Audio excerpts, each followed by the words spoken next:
questions via the chat box. So it's going to be recorded, and so you'll be able to watch it in the future or share it with other people. Hi, Dorothy. Nice to have you there. Oh, Anthony says he's done all 63 miles on his SUP. Well, that's excellent. We're going to have a poll in a few minutes, and you're going to be able to have that, say exactly that in the poll, because we are curious to know what experience everybody has who's coming onto our call. If you're just coming on, go ahead, open up the chat box. The chat box, you should find it. You should have a little menu at the bottom, or sometimes it's at the top. And if it doesn't show up right there, then go to the more and open the chat, and you'll be able to type in your name and say hi. Oh, Louisa asks, what is a SUP?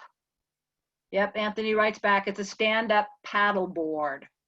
So it's like a surfboard, looks like a surfboard, and then people use a paddle like a long canoe paddle. Welcome, Roland and Blanca. Excellent. I'm glad that you found out about our program today. Again, we're recording this, and it will be available to watch again or to share with other people. I'll get that up on both on our webpage for the Boise River Enhancement Network and on the Facebook page. I'll put that URL up there. All right, so again, I'm Liz. Remember to put your name in the chat, and Boise River Enhancement Network, and I want to do a big shout out to Idaho River Sports. I can tell you that Bren would not have been able to take anybody on any float trips on the Boise River if it wasn't for Idaho River Sports, who has year after year after year loaned us rafts, paddles, life jackets over and over again. Every time we've needed them, we've taken a lot of people on a lot of paddle rafts down the Boise River, and Idaho River Sports has been our partner in that, and we just super appreciate their support in there. I'm going to turn it over to the chair of our Boise River Enhancement Network coordinating team, Mike Hamza, and he's going to do a little bit more introduction for everybody. Take it away. Well, hello everyone, and thank you for spending the last bit of your Friday morning with us. Today we're going to have a presentation on the Boise River Trail, but before we get into that, let me just tell you a little bit about the Boise River Enhancement Network. As indicated on the screen, we're a network of people that live, work, and play in the Boise River watershed who are dedicated to promoting the ecological enhancement of the river. And as you would suspect with the COVID pandemic, we've kind of whittled some of our activities down, but boy, I'll tell you, we still have had a lot going on, and I'm just going to go through some of the things that we've done in the last couple of months here. And just for example, back in May, we had a Keep It Pretty Clean Up with Odell Brewery, where we had towns all the way from Caldwell up to Boise. Folks were picking up garbage along the river and had to get together afterwards with Odell Brewery and had a couple of beers. John Casanelli from Idaho Department of Fish and Game gave a talk back in June on the fish of the Boise River. Our own Louisa Evers, who is our gatekeeper today, gave several presentations in Middleton on the birds of the Boise River, and that was well attended and well received. So thank you, Louisa. We've had discussions from Ducks Unlimited. Chris Colson back in May talked about the migratory birds that use our flyways here. We're also, and so those are just some of the presentations and activities. Also, behind the scenes, we're perpetuating and moving some projects along. I'm personally involved with the Cottonwood Creek. We're partnered with the Bureau of Reclamation and Trout Unlimited, and we're trying to daylight Cottonwood Creek and Julia Davis Park, and that's been going on for quite some time. involved with this last spring. We also trimmed a bunch of invasive Russian olives up at Barber Park, and we're talking to the city of Boise and Ada County about doing some more enhancements along the Barber Park reach. We are also kind of behind the scenes. Bren is working on our strategic plan, we're asking ourselves who we are and what we want to be and what we want to do. So you'll probably be reached out to here in the next month or two when we're asking for advice and input on all that. So please, please respond, and we welcome your opinions. And yeah, so we just got all sorts of good stuff going on. And also, there is a cleanup tomorrow. We're doing some weeding at Woods Park and Eagle, and Liz could tell us more about that. Just continuing with some of the projects that we've had with the city of Eagle. So anyways, we've got a lot going on. I'm really impressed by what we have maintained in this COVID environment, and actually how well we've transitioned into this whole Zoom reality here. And anyways, we appreciate everybody chiming in. And also, I'd like to direct you, as Liz has posted up here, our website. If you're not a member, please, check out our website. It's free to join. We've got lots of blogs, and we're always looking for folks to write more about the blogs, whatever your interests are, be they fish or birds or bugs and weeds and all sorts of stuff. We welcome your input, and we're always looking for new members and new information. And, one of the things that I've enjoyed most about this, I come at this from kind of the water. I'm a river engineer, but what I find most interesting are all the people, every one of you that chime in on your Friday mornings and raise your hand when we ask for volunteers, and just the energy that's focused on the Boise River. And so I couldn't be happier with everyone's enthusiasm and all the energy for the river. And so thanks for your participation. Please, continue to participate. And with that, I would like to introduce today's discussion. We've got Adam Bass and Tom Chelstrom, who are going to be talking about the Boise River Trail. Chel, for those of you who may or may not know Chel, Tom Chelstrom is retired from, he used to work at REI. I remember Chel at REI. He was with them for 45 years. And he started canoeing back in Minnesota in the late 70s, moved to Boise in 93, and he wrote Canoeing the Boise River, which is today is kind of the latest iteration of that.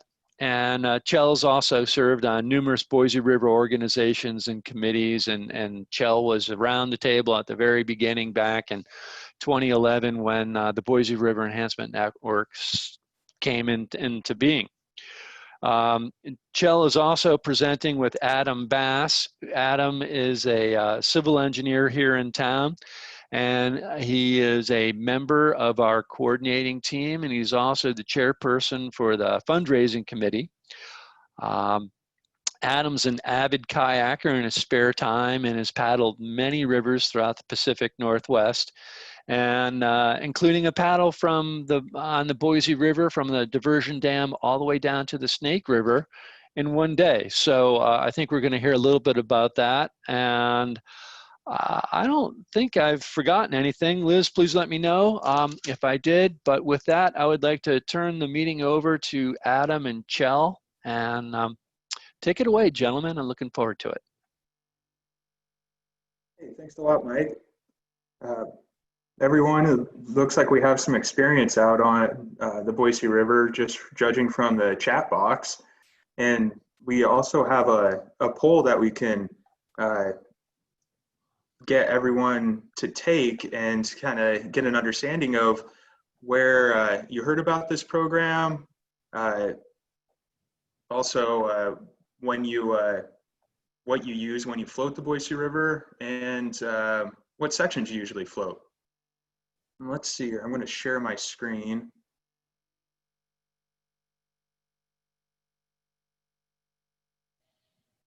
And so with this presentation, I thought the best way to go about presenting this is to maybe go over some safety things first, and then talk about the seasonality and flows of the Boise River, and then get on into the water trail itself and talk about all the features that our description of the Boise Water Trail has. And so getting into the safety side of things, you know, we recently had a fatality on the river back in June, and so it's really good to keep our minds focused on being wise out on the river and keeping mindful of all those hazards that will face itself on the Boise River. And really, the Boise River has hazards such as irrigation structures, sweepers, and foot entrapments. And so jumping into irrigation structures, let's just look at low head dams and discuss what they entail.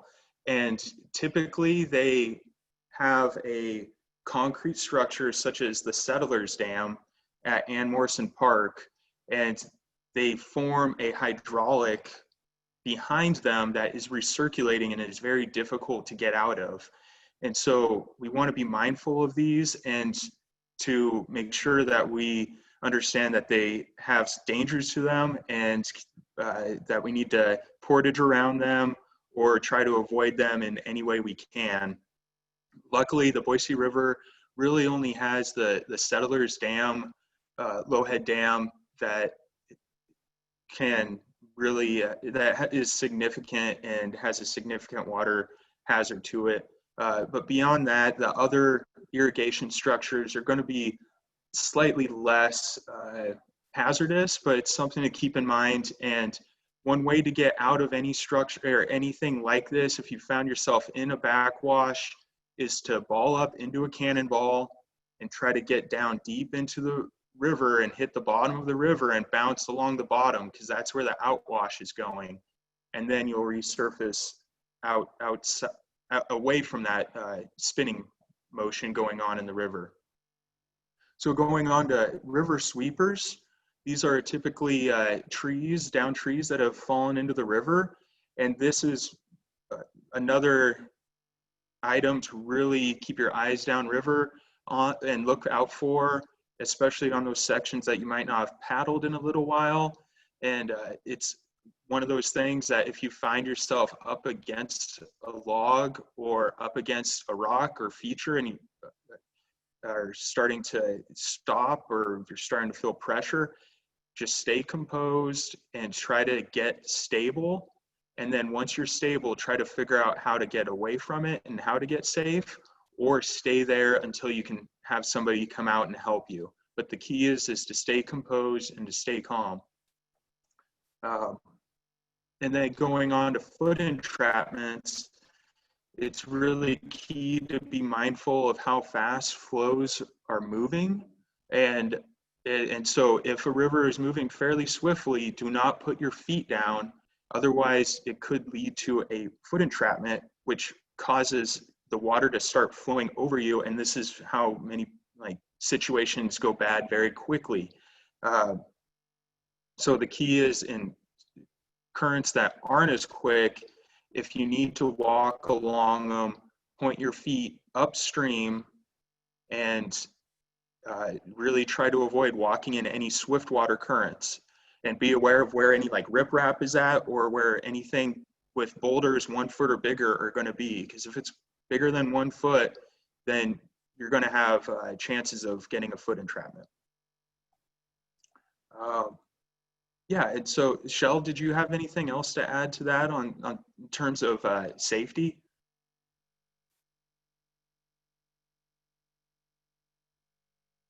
I think it's also good to keep in mind that we need to know our equipment, know the people that we're paddling with, and their experiences. We need to know the plan that we have to run the river and to execute that plan and let people know when we are changing that up. And Chel, did you have anything to chime in on that? I do, Adam. I think people always ask me, how do I know if I have the skills to paddle the Boise River? And my response is that, well, first thing is boat control. Do you have the skills to move your boat, whatever kind of boat it is, forwards, backwards, and sideways without panicking? Do you have the skills to ferry across the river, either pointing upstream or pointing downstream? Do you have the skills to get in and out of eddies properly? And if you can answer yes, then I think you'll enjoy pretty much all of the Boise River. And if you can't answer yes, what I suggest is that do the Barber to Boise stretch, the town stretch, multiple times. And when you can do it with confidence, no moments of panic, no arguments with you and your paddling partner, no last second dodging of trees and things, then you have the skills you need to take on the rest of the river. Yeah, that's great, Chel.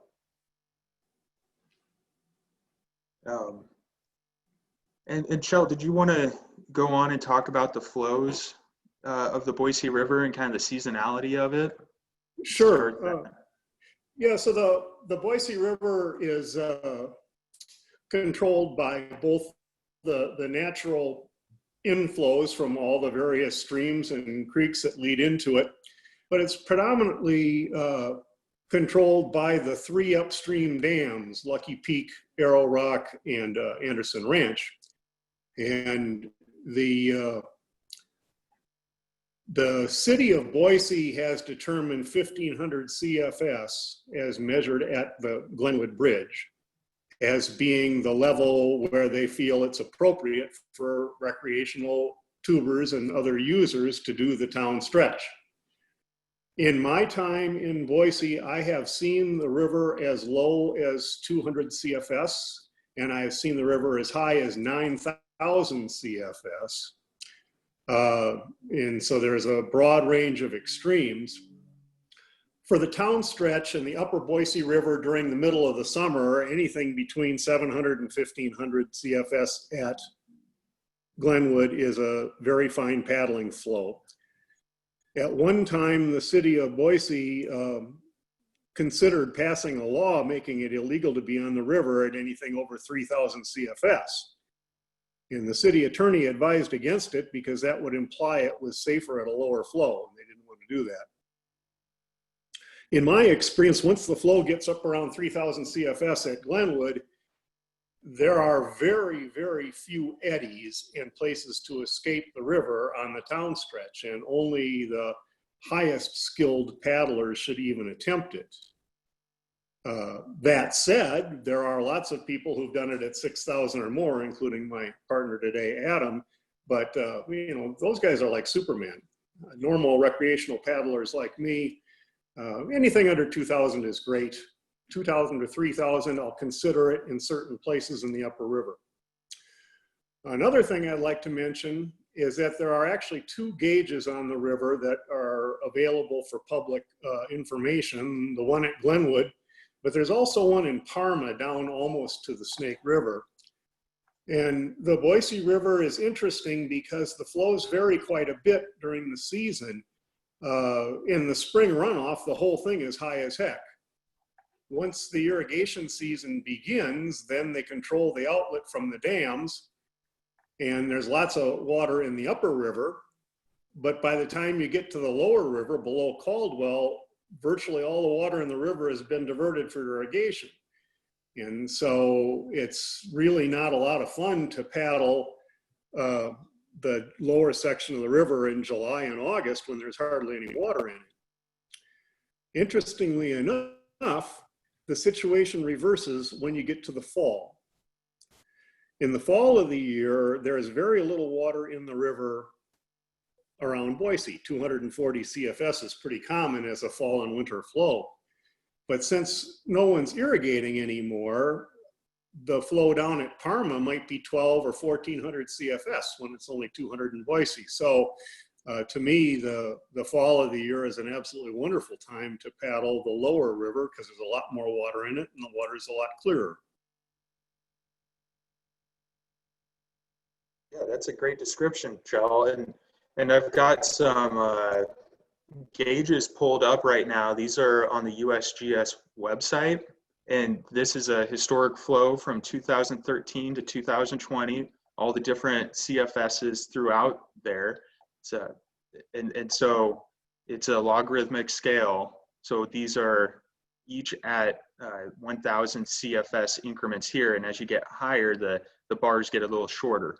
But you can really see what Chel is talking about here is that at the Parma gauge, in the fall and winter months, the flows are around 1,000 CFS when over it at the Glenwood gauge, they're around 250 to 300.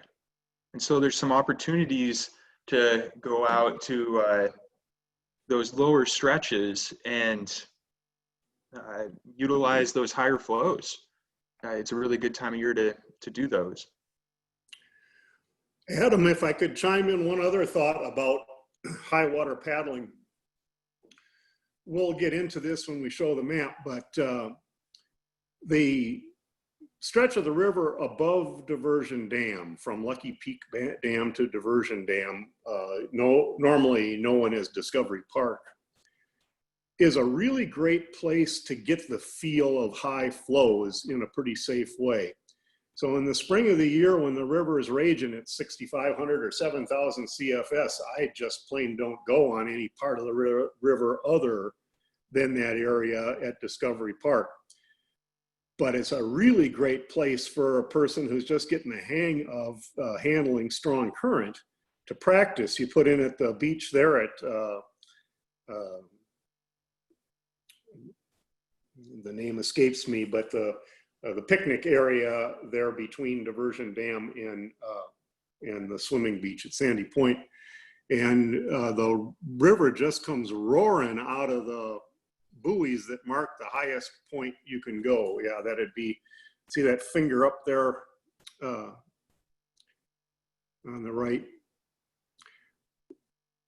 The water just comes raging out of there, and practicing ferrying back and forth across the river and getting in and out of eddies up in that area is fun and a great way to gain skills. Yeah, and so that's a really good segue into the Boise Water Trail itself. And so really this trail is really laid out on Google Earth, and it's also laid out in a PDF version as well, which you can find on the Bren website. Let's see here, if I go back. And at Bren's website, you can go to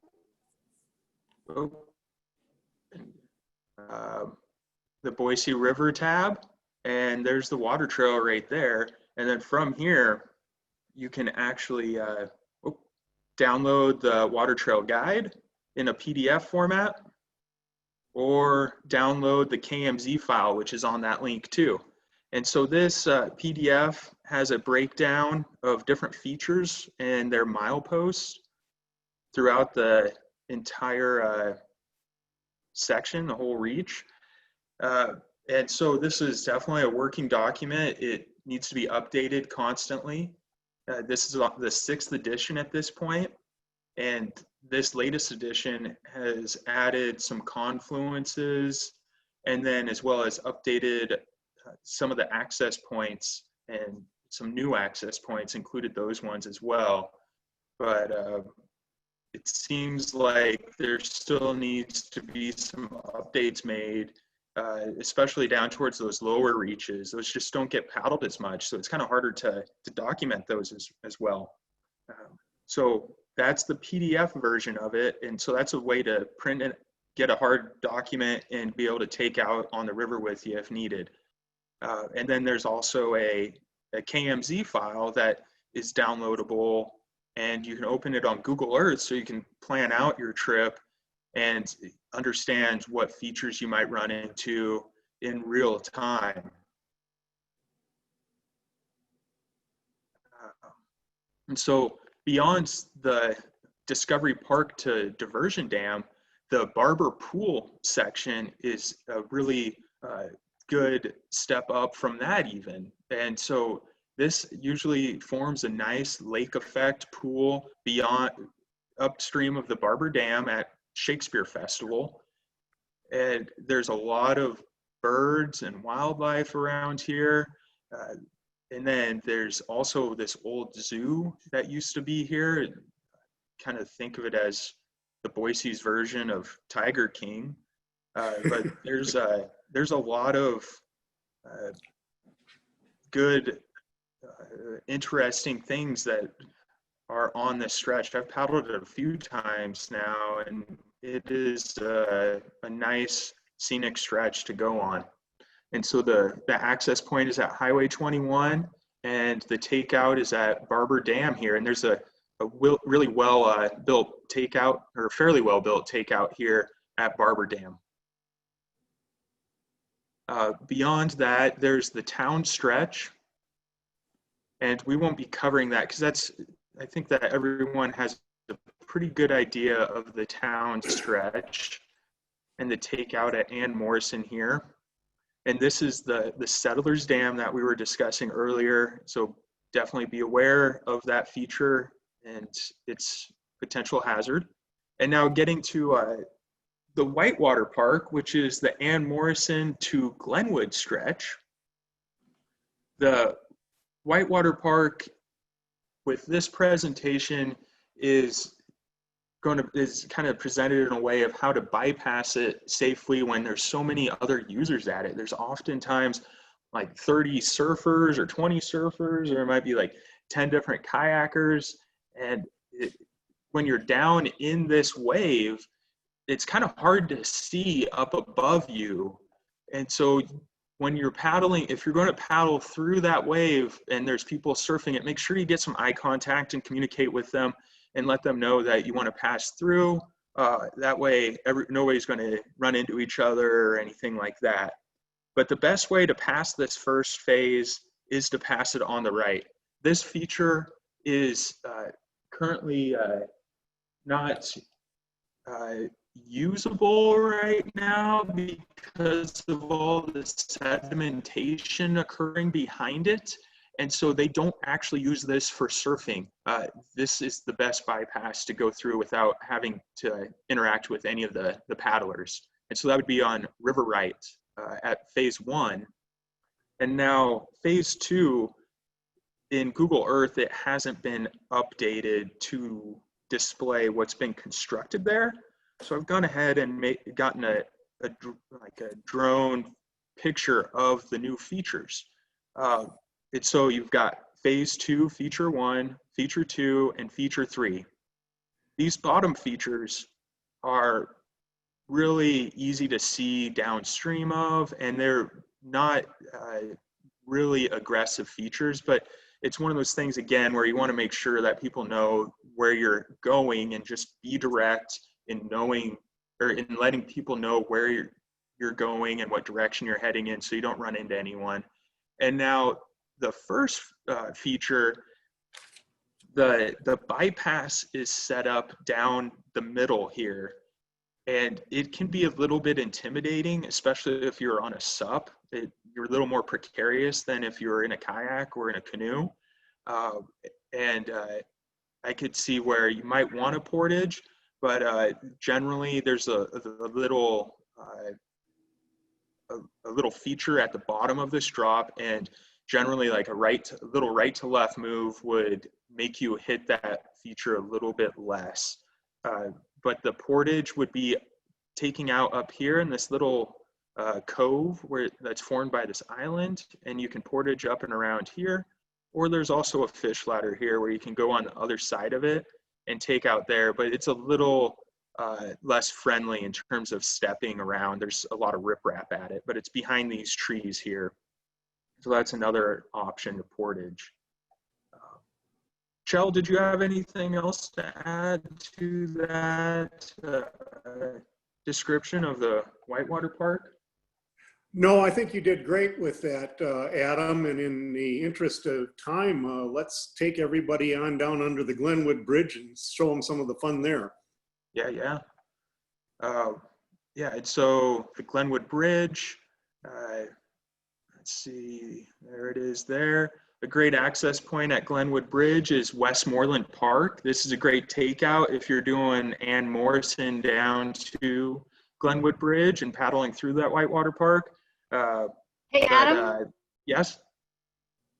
This is Liz. Just remember you've got about a 20-second, 15-second delay. So get to your place, take a couple breaths, and then start talking so we can see. Yeah, sorry about that, you guys. I forgot right. that I have It's a delay. No biggie.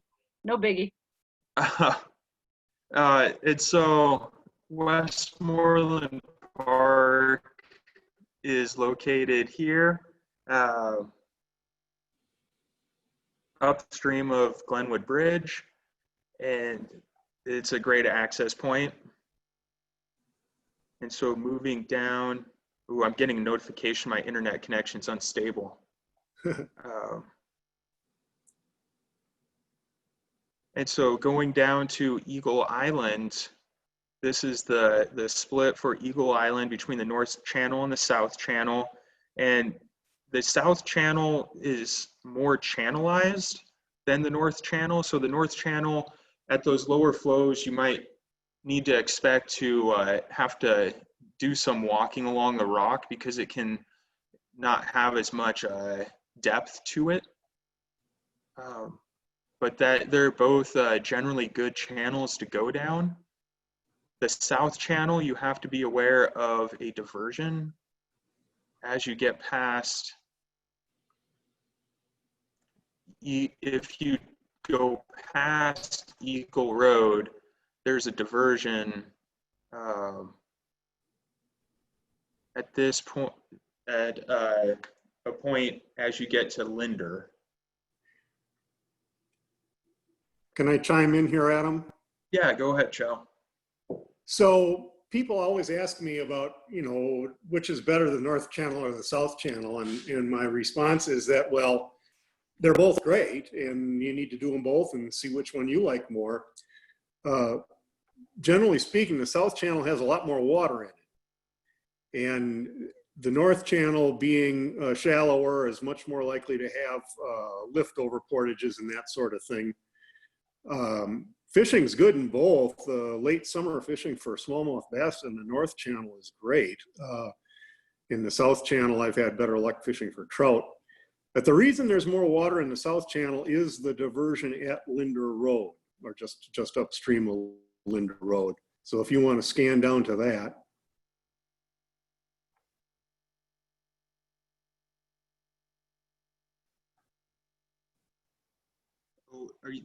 Sorry, the diversion where, Chel?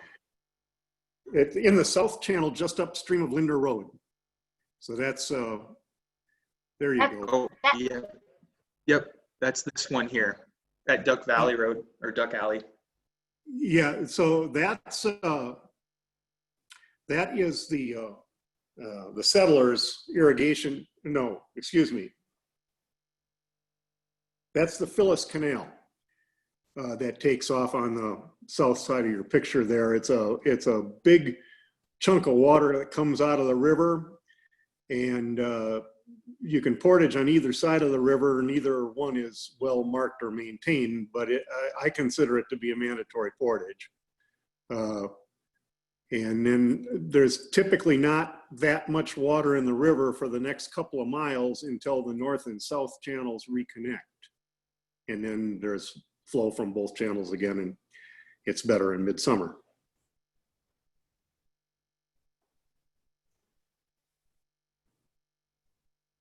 Yeah, that's generally a spot where you have to portage, and I've typically portaged on the left there, but imagine that you could portage on the right over here too.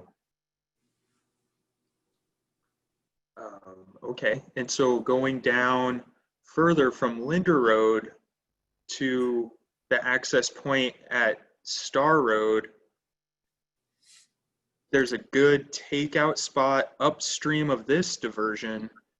And I have seen people paddle down this diversion in a kayak, but it would be pretty difficult in a raft or even in a sup. But I've seen people do sup stuff, pretty extreme sup stuff, pretty good. So I'm not sure about supping that, but access to go downstream of Star Road, you might want to park on this side of the river, or even just park at this at the upstream location and portage around it or put in below it. So I'd like to chime in again if I can. Yeah, totally.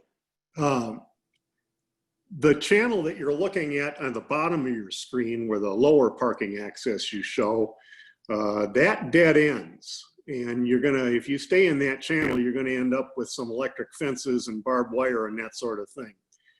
So I wouldn't recommend that. I prefer to park on the north side of the river there and put in below the dam. It can be a little braided and shallow for that first half mile or so, but it's fine.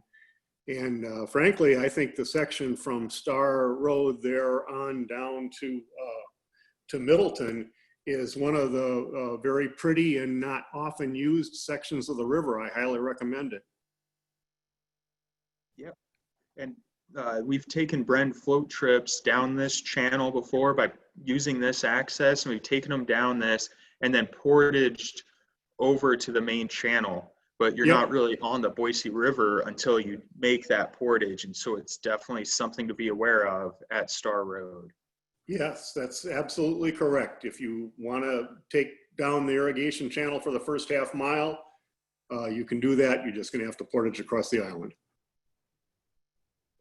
Okay, we've got a question. Troy is asking how to get around the new Dry Creek diversion, which is that big pile of rubble that goes all the way across the river just below Glenwood Bridge. It's the yes, I can answer. Go ahead. Yes, I can answer that. So the little Dry Creek diversion is a great example of how the river changes, because years ago we ran it all the time and it was no big deal. But the irrigator dumped some large basalt chunks in it, and it's pretty dicey. Most of the time there isn't a clear channel to try and run it, although I've seen people do it. I don't. There's no good portage path on River Right, and there's a big dangerous radial gate, so I would avoid that. Take the portage on River Left, and you can paddle. There's a pretty deep pool just above the dam. You can paddle until you're practically on top of the dam on River Left, and take out there and just lift over the dam and put in the other side. You just want to be careful of the wood that piles up here on the left. And so there's also a little side channel that the irrigators have constructed here, and that is a good spot as well to line your boats around to a location over here, because there's a little bypass that comes along here, but there's not a whole lot of water in it always. But that's a good opportunity from there to maybe hike over this gravel bar and access the river again. This is another example of a place where it's been good working with the flood control district, because once I explain the challenges of this particular area to the flood control guys, they've done a much better job of not piling logs everywhere along that, trying to leave a path to walk to the left of them. That's not always what the case was, but that's a great example of a partnership developed through Bren between recreation users and the flood control district.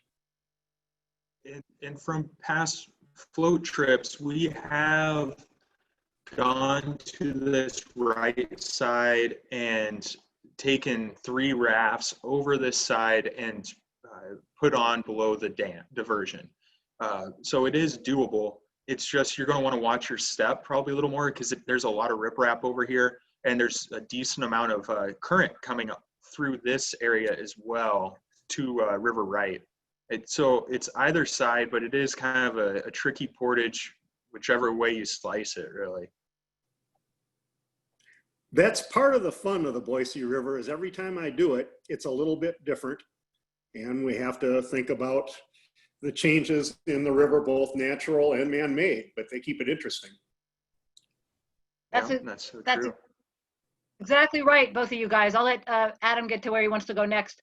Anthony writes in that the North Channel around Eagle Island, there's a new footbridge over one of the side channels, and so then again, that's a human-made change that can make it different.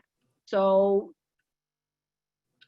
you can never be asleep at the wheel when you're boating the Boise River, because like that windstorm we had yesterday, there could be trees and branches down on in all the places where you just boated fine right through, yesterday, and now today they'll have obstructions. Back to you guys. Yeah, Oh, keep your questions coming in the chat box, guys. Thanks. Yeah, we'll answer those as we go along. It's good to bring up all these different things, because it's impossible to be as up to date on a continuous basis. So yeah, please ask questions and point out certain things as well as we go along this. So this section from Star and really Eagle Road down to Middleton usually has a lot of wildlife in it, lots of birds. I've seen egrets, cormorants, all sorts of things. I remember seeing a green heron. I never knew that there was a green heron before, but somebody pointed it out, and that was pretty cool to see. And so there's also some creeks that will flow into here as well. Looking at 15 Mile Creek, that's listed on the water trail. And the characteristics of these sections here are really a meandering river, which is a lot different than the river through town. And so you get more of a natural feel as you're paddling through it. And it's pretty cool to see all these gravel bars and to see them shift over time.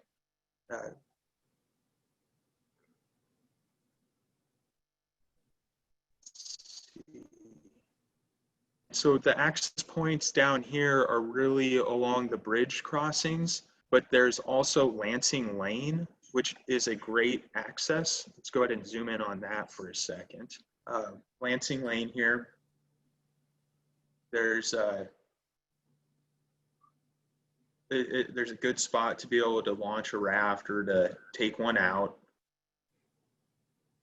And it's really a good takeout or put in for those scenic sections between Eagle Road and Caldwell.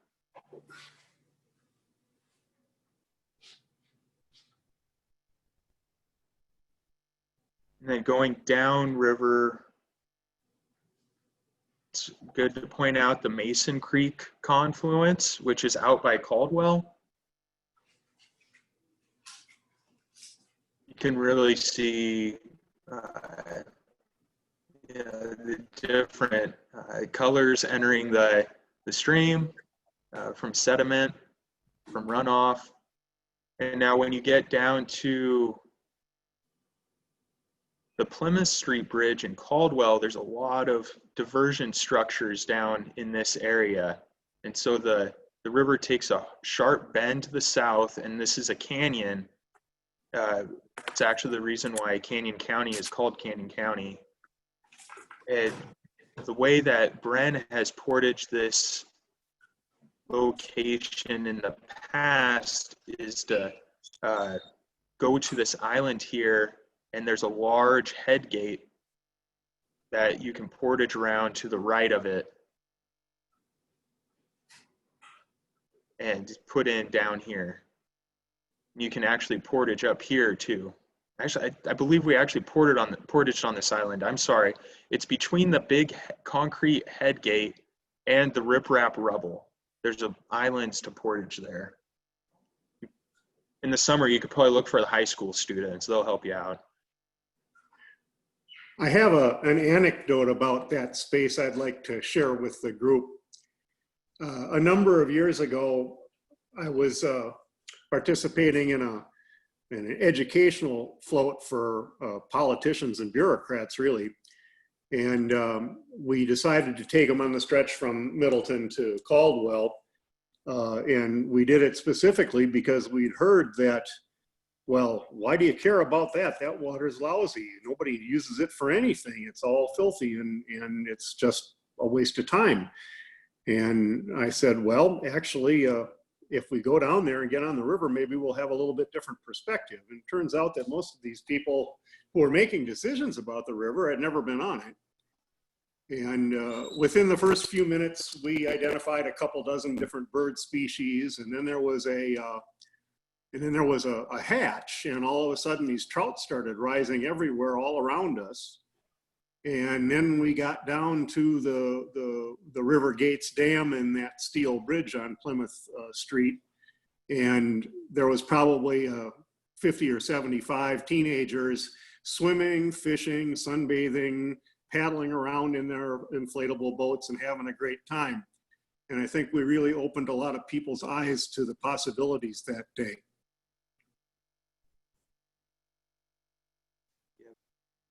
Yeah, I've seen a lot of kids around there too.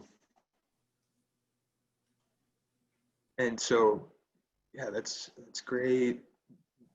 A great section there, a great spot. And the takeout for that stretch is Wittenberger Park, which is located right here.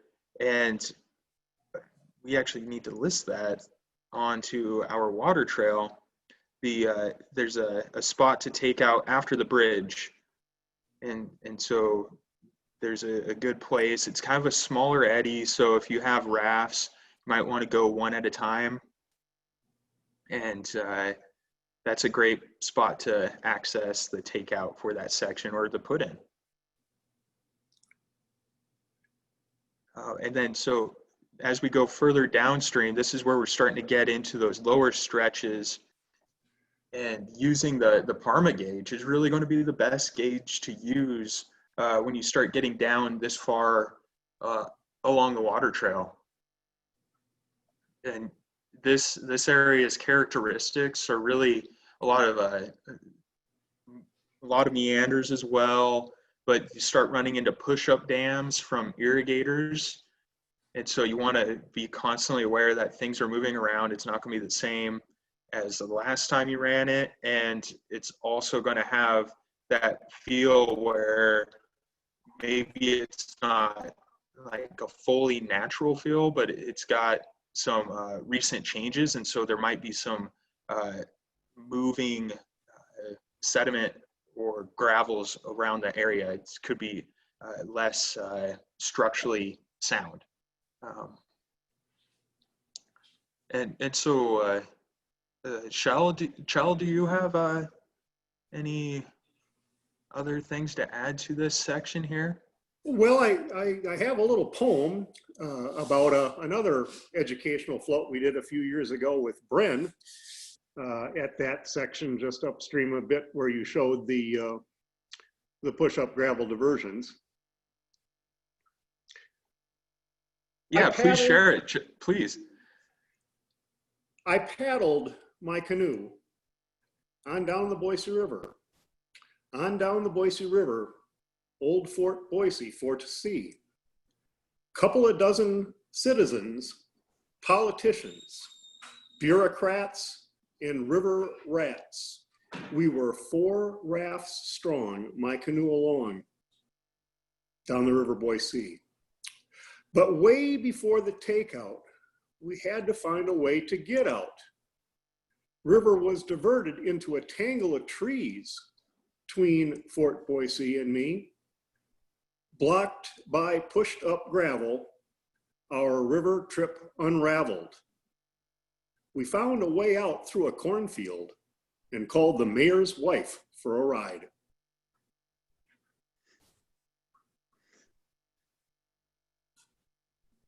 great poem and a good anecdote of a trip gone a little awry, but sounds like it worked out all right in the long run. Don't Basically, believe a word he said. Nope.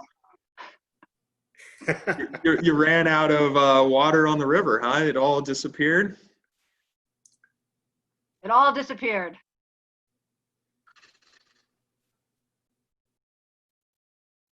Well, I think that with that, really, there's more like access points along the lower stretch, and those are going to be at the bridge crossings, whether it be US 95, Notice Road, or Parma. And those bridges are really going to be the best access points down in those locations. But you might be able to find some other ones as well. I haven't used all of them.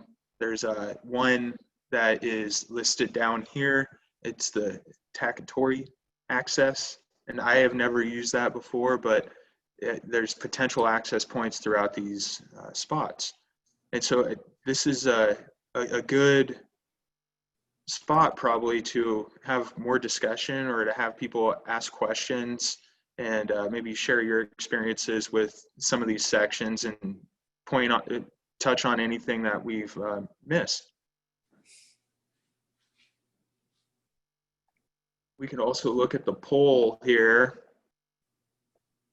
And so most people are in inflatable kayaks, it looks like. Some canoes, some tubes, a little bit of everything.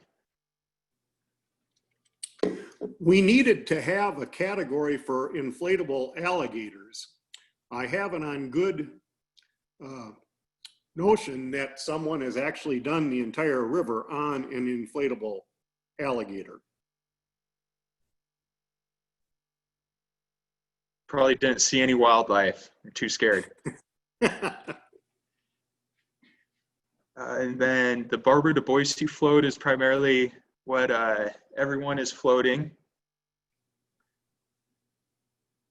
And it looks like if you have questions, put them in the chat box, you guys. Write your questions in. You've got the experts here on the line. If you're curious about your ability, about any of the reaches of the river, we've got Louisa with us. If you want to know anything about bird life along the river, open up the chat. If you can't figure that out, then raise your hand or unmute yourself and say help. But put your questions into the chat. We'd love to answer them.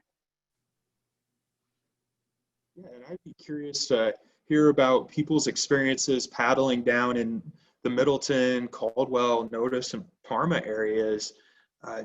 It's one of those spots that I don't really make it down to as often as I'd like to, but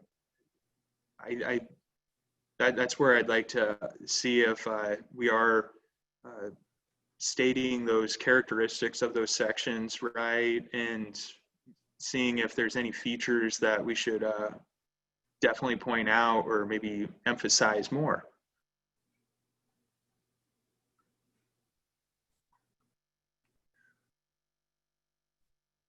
There are a couple of diversions between Notice and Parma, and another one just below Parma, that I've generally run without any real trouble in my canoe. Not as big a deal as some of the bigger diversions we talked about upstream. I will say that I have paddled that Notice to the confluence as late as December. The fall colors are best the last week or so of October into the first couple of weeks of November down there.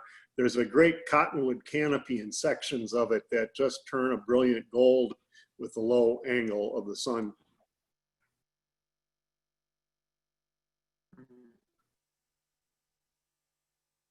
Yeah, Anthony's saying that he paddles from Parma to the Snake a lot. Probably a good way to social distance. You're not going to find too many people out there. Well, actually what I recommend is that, you go in the fall, but beware that it's duck hunting season. And the duck hunters are usually off the river by 9 or 10 in the morning and not back on the river till 4 in the afternoon. But I've had some interesting conversations with fellas down there at the accesses as I'm putting in and they're taking out in the morning. A question here from Troy Pierce. What is the easiest access to put in with a fish cat around the Idaho 21 bridge? There are no easy accesses around the 21 bridge. It is a steep gravel bank with no perfect path. I mean, I've portaged a 60-pound tandem canoe up and down it more than once, but unfortunately, there's no easy way to do it. Park under the bridge and you'll see a couple of old paths going down and tough it out. My experiences with that have really been all at this access point here and hiking down this hillside. It's probably about like a 30-foot elevation drop down into this access spot. You just want to be watchful of poison ivy. We saw just a little bit. It wasn't that overgrown with it, but just be mindful of that. But that's been the primary access point that I've used on that spot. So I often put in at Discovery Park and portage around Diversion Dam. And that's nothing easy either. It's steep and a little bit longer and also has a lot of poison ivy. But that's another way to get into the barber pools. The blue line on the map there shows the approximate route of that portage. This is Liz, and the poison ivy gets worse and worse as the season progresses. It's not so bad in the spring.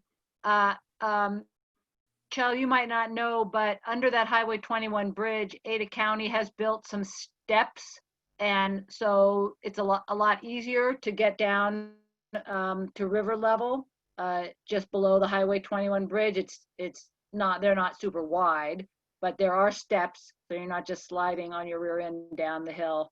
And then to access the Barber Pool area, and then there's a big hump of a hike around Barber Dam, and then you can get down to Barber Park, the traditional boat ramp there at Barber Park.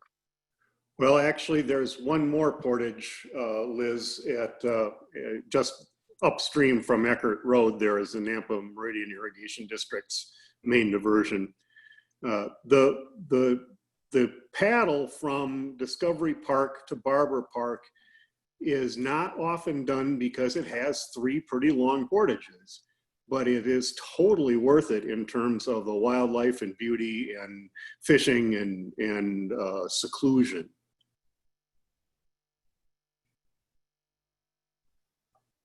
Yeah, I would just add that going down below Barber Dam and portaging around Barber Dam, if you're doing Barber Pool and wanted to take out at Barber Park, it's probably not as ideal as just taking out at Barber Dam, because you just get a little small stretch here, and then you're going to have to portage again and then go take out. And so it'd be just a lot of loading, unloading, and hoofing and things like that. Well, one of the things that I would remind everyone is, and this is a big difference between paddling in Idaho and paddling in Minnesota. Growing up in Minnesota portaging, we actually liked portages. It was fun to get out of the canoe and walk around a little bit. And here people don't seem to have the same feeling about it.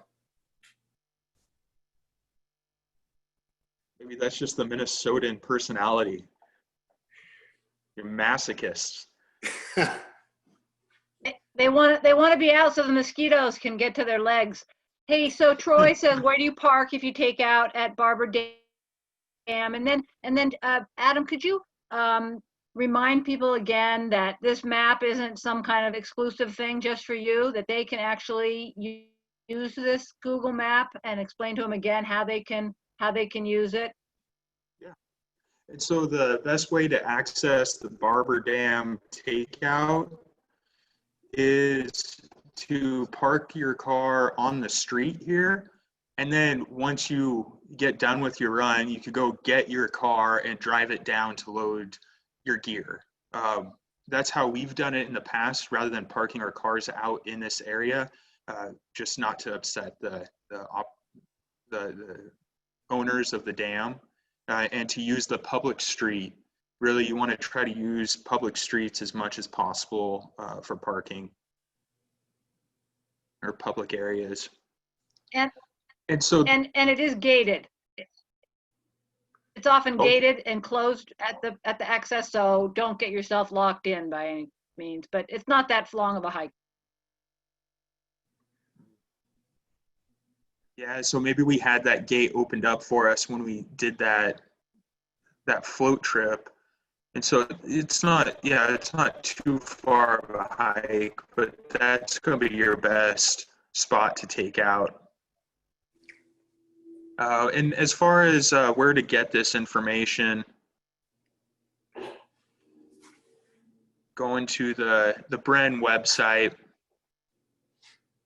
Once again, up in the tabs, you can go to the Boise River, and we have our Boise River plan here, as well as the Boise River Water Trail information. And so here we've got some underlined items where you can download the actual trail guide, which is the PDF version.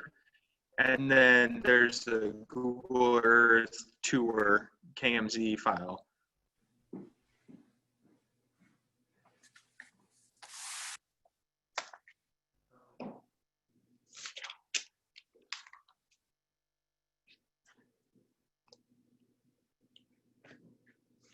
And so again, just remember to be safe out there, stay composed, and don't get too upset when the river starts doing something that you might not be expecting, and just go with it. You know, that's what it's all about.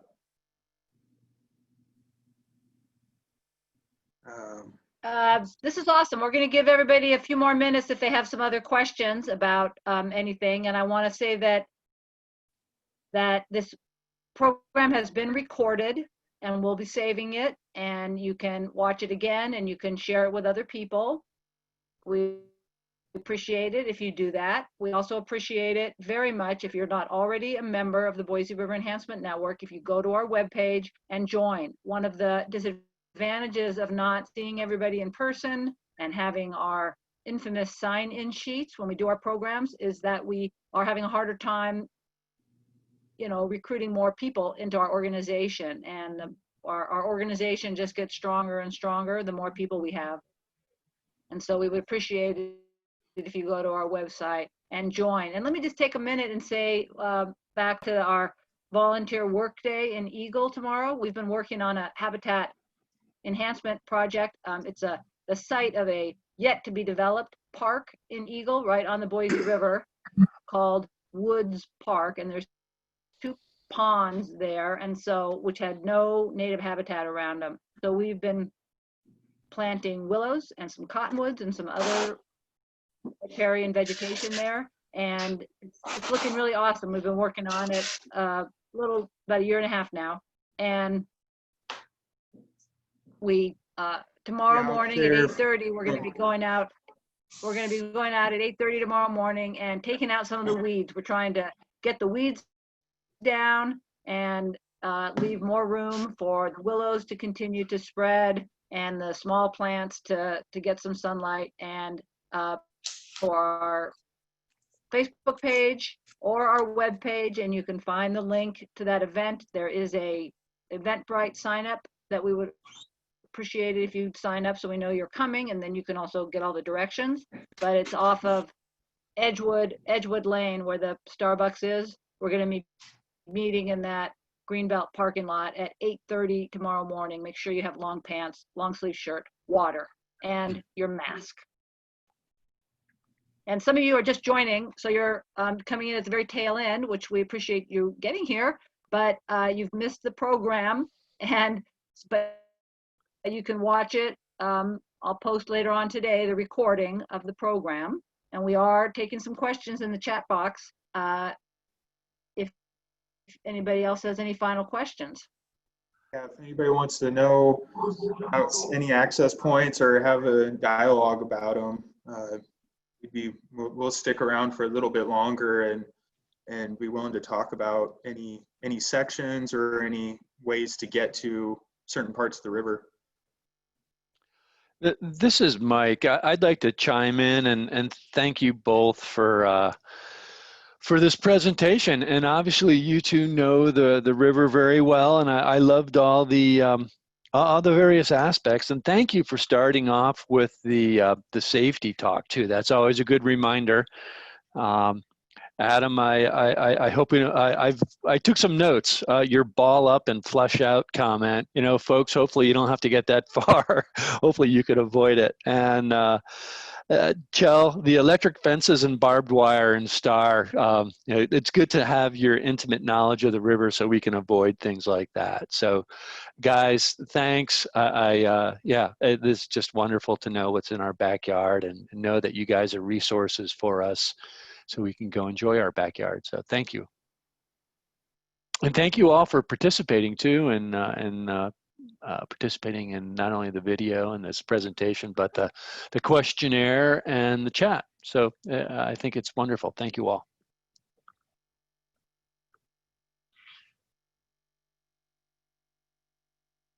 Yeah, let's all go do our part and go enjoy the river. Thank you all thanks, so much for coming. That's the end of our program. Thanks, everyone. Thank you.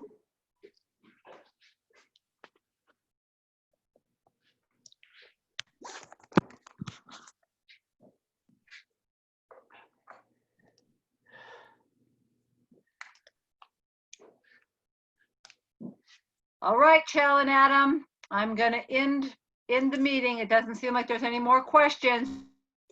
You guys did an awesome job. Really appreciate it. And thank you too, Louisa. Really appreciate it. And Mike, you did a great job. Bye-bye. Bye.